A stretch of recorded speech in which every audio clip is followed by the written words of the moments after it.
Hello, my name's Ian Seeger from Pilot Career News. On the 6th and 7th of November, we held our very first virtual edition of Pilot Careers Live. We streamed over 30 different seminars with 60 speakers. There were 2 days packed full of great information. Of course, we recorded everything, and you're about to watch one of the videos from the event. Before you do, I just want to thank our sponsors, Bose, Alsim, Entro, and of course Pulis. Without them and without the exhibitors, it wouldn't be possible. The exhibitor pages are still live, so feel free to head on over there, go to www.pilotcareerslive.com and click through to the exhibitors. There's loads of information, loads of downloads, all sorts of great stuff there for you. Anyway, enjoy the video, and if you find it useful, really appreciate it if you click subscribe on our YouTube channel. Thank you. Bye-bye. Q&A session, and thank you very much for joining us. We've got literally loads and loads of questions to get through, and welcome everyone. Thanks for joining us again. I'm going to rattle through these as fast as I can because we have got a load. So if I ask you for an answer, if you could give me a punchy, succinct answer, that would be absolutely great. Thank you very much. One quick one for Tina. Does a fancy CV stand out, or is black and white simple speak more? Does black and white and simple speak more? Think about the company you're applying to and the role. So completely up to you, but always, substance over style every time. Great. Thank you very much. Quick one on, is a cover letter required for a Flying Training Academy CV? Well, I'm going to answer that. I'm going to say, at the moment, I'm sure that every Flying Training Academy will be pleased to receive your interest.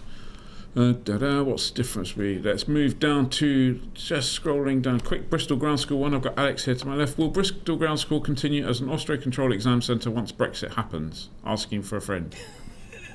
Yes, tell your friend yes. Tell your friend yes.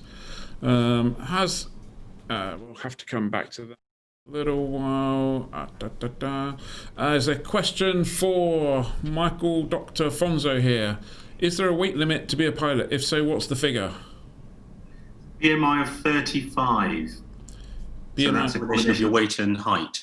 Is there clearly it doesn't apply to me, but is there a lower BMI? No, there isn't a lower limit. There's an upper limit. There isn't a lower limit as such. There's an upper limit. The lower limit more refers to your health. So anything under 18 BMI would require investigation to make sure you haven't got an underlying health problem. Thank you very much. Great. Can you pass a Class 1 medical with asthma? It depends. Every case is assessed on its merit. So potentially yes. I'm going to guess the answer is the same. Is there a problem if I have an irregular heartbeat or heart flutters? It depends what the underlying cause is. Can I be a professional commercial pilot if I have an astigmatism? It depends on the value. The threshold for astigmatism is 2. So anything over 2 would require investigation. And if there's no underlying pathology, there shouldn't be a reason why not. A typo, or have I missed something? Are OMLs still issued on Class 1 medicals? OML, yes, but for those who hold the license already, so the OML is for a Class 1 commercial pilot who's got a license. If you haven't got a license, then there will be individual restrictions that will apply to enable you to train, but that is dependent on the aviation authority you're registered under. Thank you. And OML is a new acronym for me. OML is Operate Multi-Crew Limitation, so in other words, fly as or with co-pilot. Fantastic, thank you very much. When it comes to hearing, how strict are the rules, or are there any deviations possible? Very strict, I'm afraid. Should have said pardon. Let's just scroll down, see if we can give Michael a little bit of a rest for a second. Where we go? No, they're all medical questions at the moment. I think medical. Can I just, Phil, whilst you're looking for a question, the question about providing a cover letter to a training academy, you do what they ask you to do is the answer to that question. So some of them will have online application forms. Just fill in the online application form. So send them what they ask for. Thank you very much. And has ATPL training been affected by the pandemic? What happens if I get COVID during training? Ollie, how about one of your students gets COVID? What happens? They self-isolate and pick up when they're better? Yeah, USA do self-isolate absolutely in your room for 2 weeks, and then so it's the similar rules-ish, and then you could probably have a test. Then as long as you're clear, you can continue training. Thank you very much. There was a question earlier. It's dropped off of the screen now, and it may have been asked to the for a gliding question, which was, and I'm going to guess I know the answer of this, is does gliding make you a better pilot? And if both of you say no, absolutely not, then I'm afraid we're just going to have to close your windows. So we'll go for yes then. I'd say absolutely. When I went to do my MPPL training, I'd done 3 flights when I was in a Cessna 152 then. So all the things you learn in gliding are directly transferable. So yes. Fantastic, thanks. You can ask them. Simtech Aviation, can T1 diabetics obtain a PPL? They can, subject to some very strict controls whilst they've got it, yes. Thank in you. The UK. In the UK. Would rhinitis affect your medical examination? Not necessarily, no. Kidney stones affect the ability to get a Class 1 medical? Again, not necessarily. All these cases are assessed on their merit.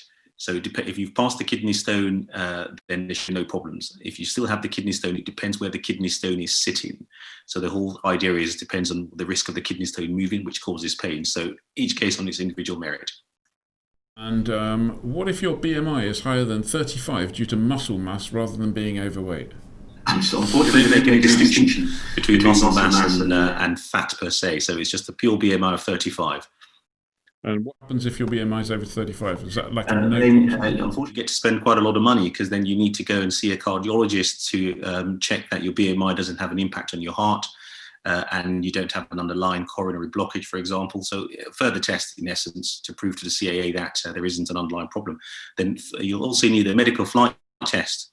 In other words, whatever aircraft type you're flying, you'll need an instructor to make a determination that your weight doesn't impact your handling of the aircraft.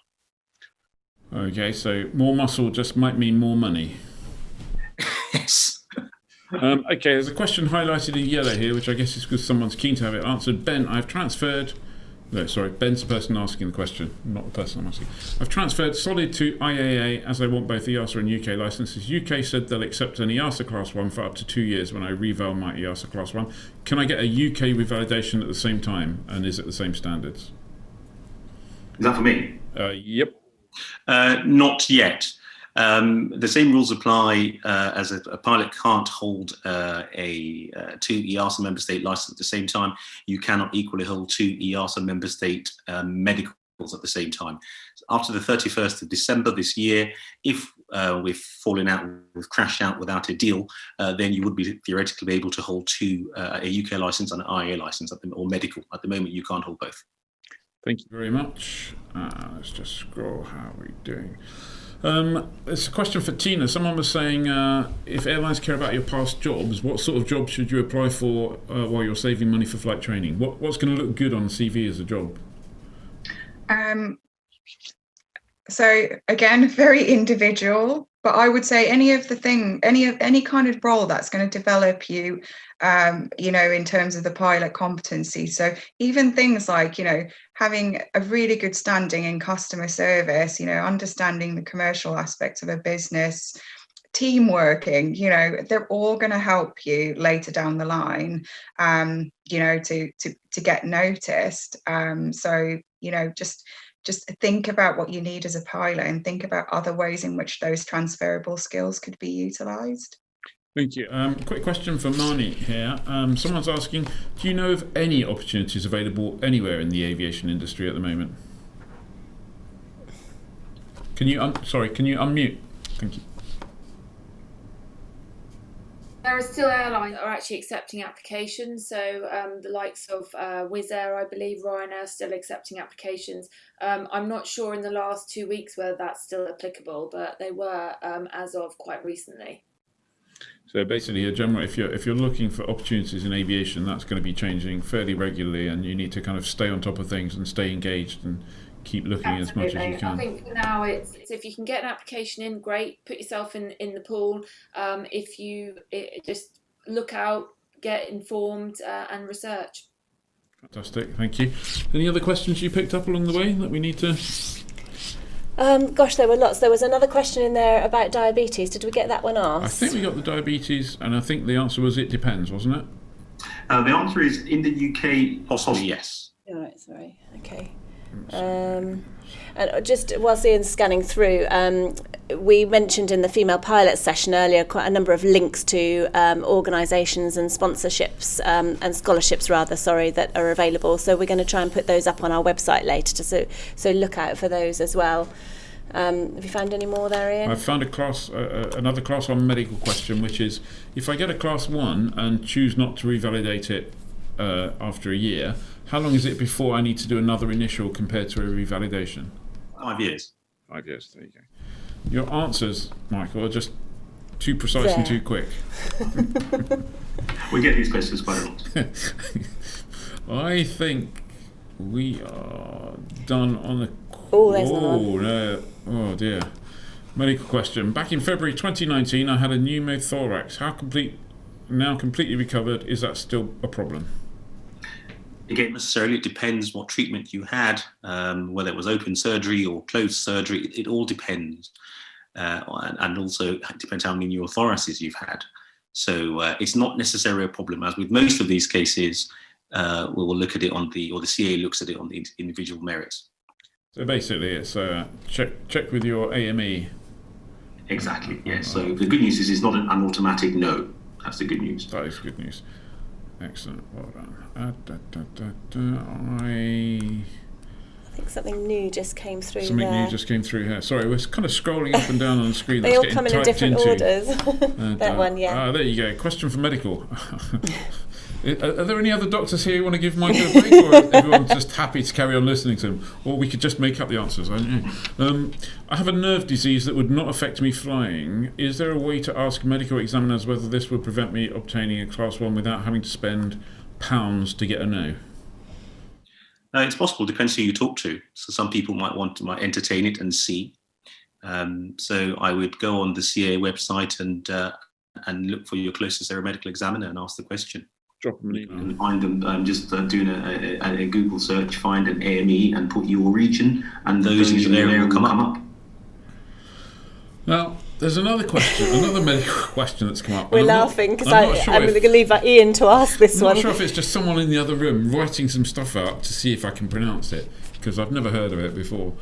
Question from medical. Can you pass medical for a PPL if you have any clotting spondylitis? Ankylosing spondylitis. There we go. Yeah. So that's an inflammatory condition of the spine. Again, yes, you can. It depends on what impact it's having on you, whether it's debilitating or whether it's caused a restriction in your function. So again, it depends on what the impact is on you as an individual, because people have it to different degrees. So it's not an automatic no. And also, you've got to look at, sometimes it's associated with other conditions. So you've got to look at it in sort of holistically. So it's not an automatic no. Thank you. I've never heard of that personally. Hands up on the panel. Who else had heard of that? There you go. That's it. Ellie has asked, what questions should I ask a flight school? Alex, perhaps you can answer that one. It's a very depends on the flight school. The first question should be, do I have to pay any money up front? And if the answer's a significant yes, you should probably go and look somewhere else. And the second question would be, can I talk to some of your past students? Okay, thank you. Good start. And some nods of approval there. Does anyone on the panel like to add some extra questions that Ellie can ask flight schools? Yeah, I think they should be asked what kind of support they can offer their students when they finish, and what kind of recurrent packages they can offer. Do they offer competency assurance packages, so that if for some reason during your training you have a bit of a blip, which happens, that what kind of assurances can they give them that they'll help the student through or give them their money back? Which is something that a lot of schools are doing now. So do make sure that you ask loads of questions. It's your right to ask questions. It's a huge investment. That sort of assurance, I think, would be welcome from an integrated school or a school offering MPLs, but probably less relevant for somebody who's doing a private pilot license or an instrument rating. Yeah, no, absolutely. And I think it's important. I think as an industry, we sometimes see a cadet as someone who's going through flight training, which clearly they are, but these people are spending almost certainly what is likely to have been their biggest single purchase in their life. It's a huge amount of money, and they are a very significant customer and have as you say, Marnie, every right to ask as many questions and do as much research as possible and to make the best informed decision they possibly can. There we go. I believe that is the end of the time we've got. I would like to thank you all very much. Michael, thank you very much for your quick-fire answers there. Very much appreciated. Thank you to everybody there. And we're moving over to the next panel. And if there are any other questions that come through, we'll try and address those either on the website later or tonight or somewhere in the wash-up or a later session. Thank you very much, everybody. Thank you, Alex. Thank you, Karen. Thank you. Thanks, everybody. See you soon.